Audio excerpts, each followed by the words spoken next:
Bonjour à tous dans ma nouvelle chaîne YouTube. Aujourd'hui, on va vous représenter la réfraction de lumière. Réfraction et la réflexion de lumière. Aujourd'hui, on va s'intéresser que sur la réfraction de lumière.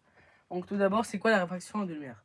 C'est la réfraction, la propagation de lumière dans un milieu de propagation à un autre.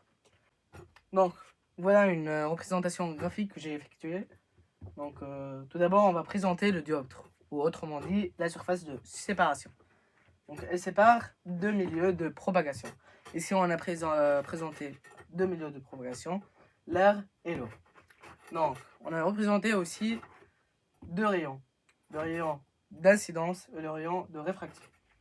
Le rayon d'incidence est émis par une lumière monochromatique ou polychromatique. Il se dirige en ligne droite vers la surface de séparation. Il va être ensuite dévié. Selon l'indice de réfraction N, qu'on appelle N. Voilà. Donc, on va obtenir deux angles différents. Tout d'abord, on a l'angle d'incidence, ici égal à 35. Puis, on va obtenir une angle de réfraction, qui est égal ici 20 degrés. Donc, pour représenter ces deux angles, on doit tracer la normale. C'est une droite en pointillé qui est perpendiculaire au dioptre, aux surfaces de séparation. Passons maintenant aux lois de Snell-Descartes. Snell-Descartes était un grand physicien, donc il a émis 4 lois, 2 pour la réfraction de lumière et 2 pour la réflexion de lumière. Donc on va parler de ces deux lois pour la réfraction de lumière. Tout d'abord, qu'est-ce que dit Snell-Descartes? Il dit que on peut observer la réfraction de lumière que sur un plan.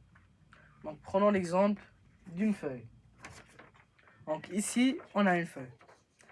Elle représente elle représente ici un plan.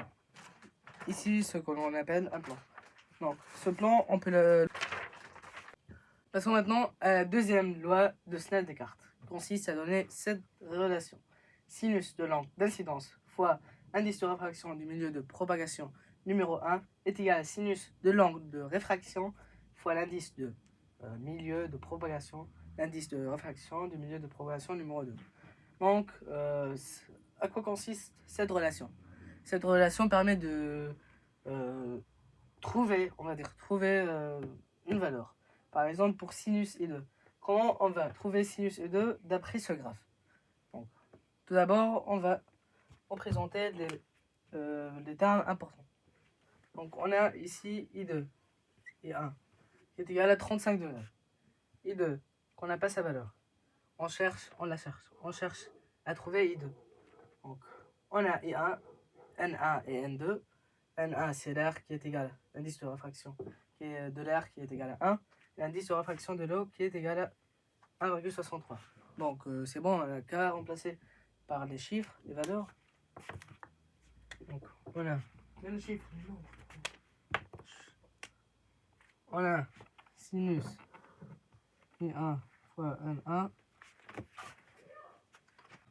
Donc, on a sinus I1 fois N1 divisé par N2. Donc, on a après sinus I2 est égal à sinus I1. Sinus de 35 fois 1 divisé par N2 qui est égal à 1,63. On a sinus I2. Après avoir fait le calcul, on trouve 0,35, qui est une valeur approchée. Vous pouvez le calculer avec votre calculatrice. Donc 0,35.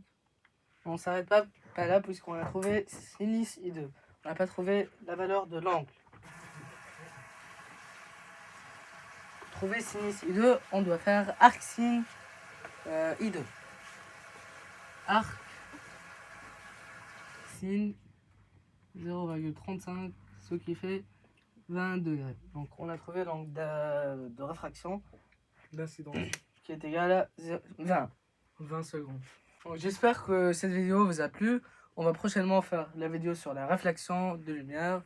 N'hésitez pas à me donner des questions aux commentaires.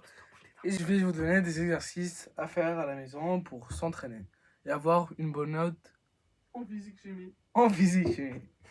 Mais pas pour ton Allez, au revoir.